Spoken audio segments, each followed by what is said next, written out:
Hello friends, मैं CA मोहित पुनेठा आप सबका स्वागत करता हूं आपके अपने चैनल टेक्स गपशप में। आज की इस वीडियो में हम डिस्कशन करेंगे मेनली 3 अपडेट्स के बारे में। पहला अपडेट, जो भी अपना नेक्स्ट ईयर से कंपोजिशन ऑप्ट करना चाहते हैं फॉर द फाइनेंशियल ईयर 21-22, वो अब एक्सरसाइज कर सकते हैं, जो कि जिसका टाइम पीरियड 31 मार्च 2021 तक जो है हमें ऑप्ट करना होगा। जो भी नेक्स्ट ईयर, मैं रिपीट कर देता हूं, जो भी नेक्स्ट ईयर कंपोजिशन ऑप्ट करना चाहते हैं, मतलब फाइनेंशियल ईयर 2021 के लिए कंपोजिशन में आना चाहते हैं नॉर्मल स्कीम से कंपोजिशन में, तो उनके लिए जो है पोर्टल में फैसिलिटी अपडेट कर दी गई है। वो जो है ऑप्ट कर सकते हैं जो है, और उसकी वैलिडिटी जो है 31 मार्च 2021 तक हमें उसको एक्सरसाइज करना होगा। तो जो है नेक्स्ट फाइनेंशियल ईयर से जो है हम कंपोजिशन के लिए कंपोजिशन में आ जाएंगे।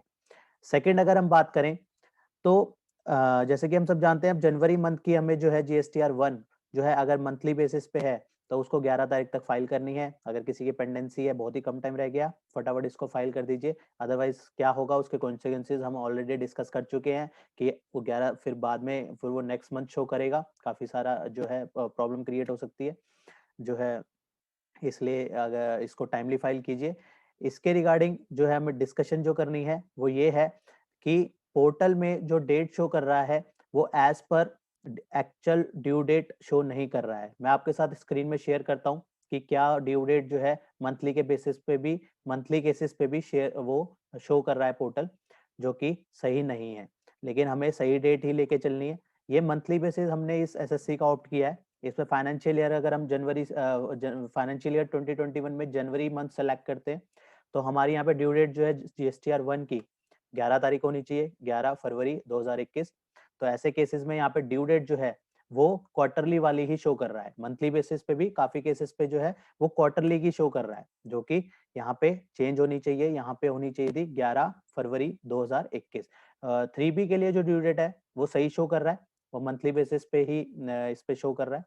लेकिन जो वैसे है जो GSTR 1 की है वो सही नहीं शो कर रहा है, वो क्वार्टरली के हिसाब से शो कर रहा है। QRMP स्कीम अगर ऑप्ट करी होती तो जो है ड्यू डेट ये फॉल करती। अदरवाइज जो है मंथली केसेस में जो है वो अलग अलग ड्यू डेट्स होनी चाहिए नेक्स्ट मंथ की 11th। तो यहाँ पे इस ड्यू डेट को कंसिडर नहीं करिए, और जो एक्चुअल ड्यू डेट है 11 तारीख और आज, तो आज के आज ही इसको फाइल कर दीजिए। अगर 11 तारीख आज ये फाइल नहीं होगी तो फिर उसके कॉन्सिक्वेंसेज हम ऑलरेडी डिस्कस कर चुके हैं। अब हम नेक्स्ट थर्ड पार्ट में मूव ऑन करते हैं। तो थर्ड पार्ट में अगर हम बात करें तो मैं आपके साथ शेयर करता हूँ थर्ड पार्ट में हम बात करेंगे पेमेंट के रिगार्डिंग।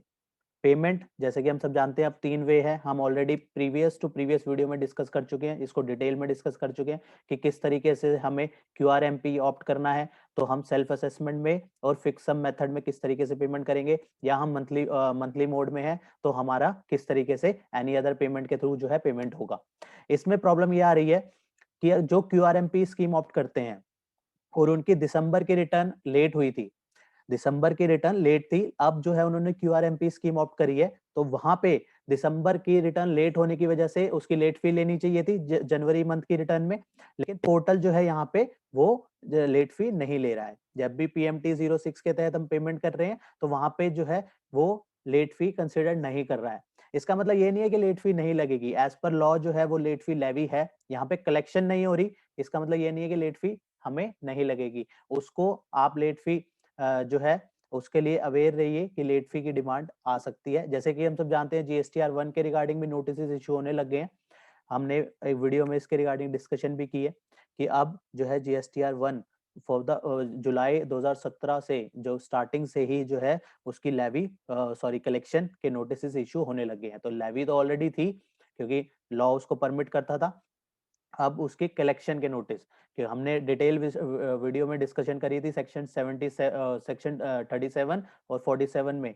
तो किस तरीके से जो है GSTR 1 की लेट फी लेवी होती है लेकिन कलेक्ट नहीं होती थी, कलेक्शन के भी नोटिस इशू होने लगे हैं। इसी वे में यहाँ पे जो प्रॉब्लम आ रही है कि QRMP स्कीम जिन्होंने ऑप्ट किया है और दिसंबर महीने की उनकी रिटर्न लेट थी, लेकिन अभी पोर्टल उसकी लेट फी नहीं ले रहा है। इसका मतलब ये नहीं है कि लेट फी नहीं लगेगी। तो ये 3 अपडेट थे आज की इस मेन वीडियो में। तो पहला हमने बात करी कंपोजिशन की, यहाँ पे हमने कंपोजिशन ऑप्ट हमें करना है 31 मार्च 2021 तक। दूसरी हमने बात करी, जो पोर्टल ड्यू डेट शो कर रहा है वो मंथली बेसिस पे भी 13 अप्रैल 2021 दिखा रहा है, जो कि नहीं होनी चाहिए। वो हमारी 11 फरवरी 2021 ही बनती है मंथली के केसेस पे। तीसरी हमने बात करी पेमेंट के रिगार्डिंग, जहां पे दिसंबर मंथ की लेट रिटर्न फाइल होने की लेट फी जो है पोर्टल कलेक्ट नहीं कर रहा है अगर हमने QRMP स्कीम आउट करी है और उसकी हम पेमेंट कर रहे हैं फिक्स सम मेथड में, या फिर हम उसकी सेल्फ असेसमेंट मेथड में पे कर रहे हैं, तो वहां पे वो लेट फी नहीं मांग रहा है। तो ये 3 अपडेट बहुत ही ध्यान रखने हैं और उसके कॉन्सिक्वेंसेस भी हमें ध्यान रखने हैं। तो मिलते हैं फिर नेक्स्ट वीडियो में नेक्स्ट टॉपिक के साथ। टिल देन बाय बाय, जय हिंद, जय भारत। होप आपको ये इन्फॉर्मेशन पसंद आई होगी, तो इसे लाइक कीजिए, शेयर कीजिए। रेगुलर अपडेट्स के लिए आप हमारे चैनल को सब्सक्राइब करें, नोटिफिकेशन बेल आइकन को प्रेस करना ना भूलें, ताकि जैसे ही नया अपडेट डालें आपको वो इमीडिएटली मिल जाए। Thanks for watching.